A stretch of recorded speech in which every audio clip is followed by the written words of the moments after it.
Hi అండి, అందరికీ నమస్కారం. Welcome to my YouTube channel. ఈ వీడియోలో ఇప్పుడే అందిన వార్త అండి. రాష్ట్రమంతా షాక్, ఎమ్మెల్యే కూతురుపై అత్యాచారం. వివరాలు వీడియోలో తెలుసుకుందాం. వీడియో ఎక్కడగా స్కిప్ చేయకుండా ఎండ్ వరకు చూస్తాయండి, అప్పుడే పూర్తి ఇన్ఫర్మేషన్ అర్థమవుతుంది.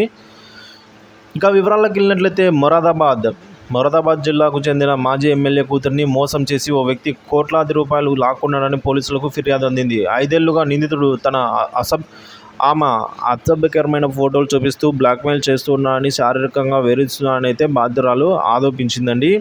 నిందితుడు ఆమెపై పలుమార్లు అత్యాచారానికి కూడా పాల్పడ్డారని అయితే పేర్కొనడం జరిగింది నివేదికలో. ఇక నిందితుడికి తన తండ్రి ఆస్తులపై కూడా కన్ను ఉందని బాలిక ఆరోపిస్తోంది. నిందితుడు ఇప్పటి వరకు బాలిక నుంచి 6 కోట్ల రూపాయలు వసూలు చేయగా ప్రస్తుతం పోలీసులు కేసు నమోదు చేసి దర్యాప్తు ప్రారంభించారు. బాధితురాలు తండ్రి మొరాదాబాద్ జిల్లా నుంచి 2 సార్లు ఎమ్మెల్యేగా ఉన్నారు. బాధితురాలు తాత పార్లమెంట్లో అధికారి. బాధితురాలికి సోదరుడు లేడు. 3 సోదరీమణులు. బాధితురాలికి సోదరుడు లేకపోవడంతో తండ్రి మరణం తర్వాత తండ్రి ఆస్తి మొత్తం ఆ 3 సోదరీమణులకు బదిలీ చేశాడు.